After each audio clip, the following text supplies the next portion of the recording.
On May 1st in New York City, an unhoused black man named Jordan Neely, 30 years old, boarded the F train. Like many people do on the streets, he was asking those around him for help getting food and water. At some point, he started getting agitated and yelling, and a 24-year-old white man named Daniel Penny put him in a chokehold and proceeded to choke him to death. The media coverage, as usual, has been disgusting.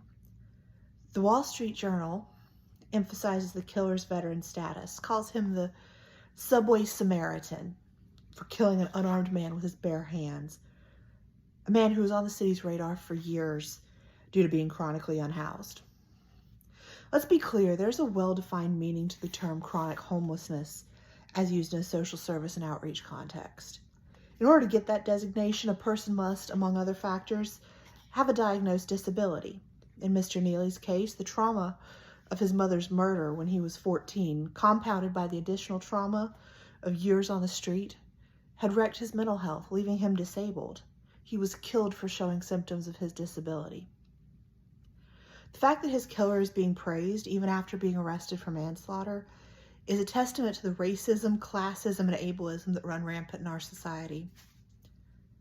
An unhoused black man with the kind of disability that is stigmatized in our society was brutally killed by a white man healthy enough for the Marines, who then got to go home. And the first thing the city did was to release the victim's rap sheet, even though he had not threatened the killer. The idea that by choking Mr. Neely to death, his killer was some kind of good Samaritan is a vile perversion of the story the term refers to. The whole point of that story is that people are part of our community and deserving of care and compassion regardless of what divides us, and that basic human decency requires that we respond to a person in pain in a way that allows them some dignity rather than with fear and violence. It makes me sick to know this could have just as easily happened here. That same disdain for people who are struggling exists here. That same lack of resources for people that need them.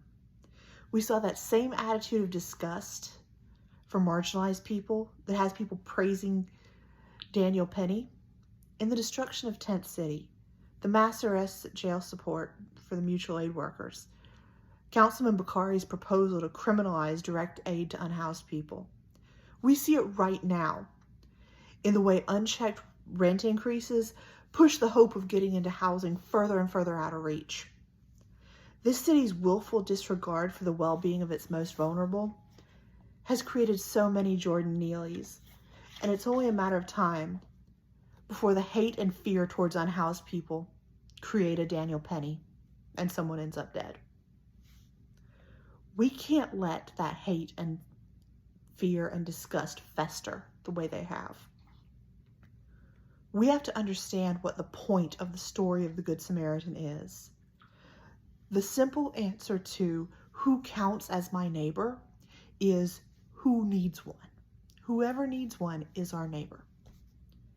Whether we know them or not, whether their circumstances make sense to us or not, whether we understand them or not.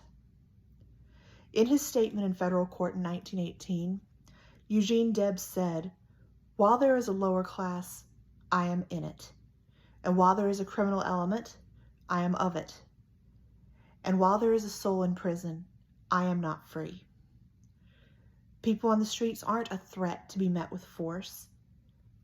They're people, and that makes them our people.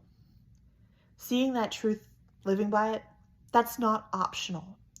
We have a responsibility to care, not to be afraid, not to fight, but to meet that need with compassion and to show up for the people who need us.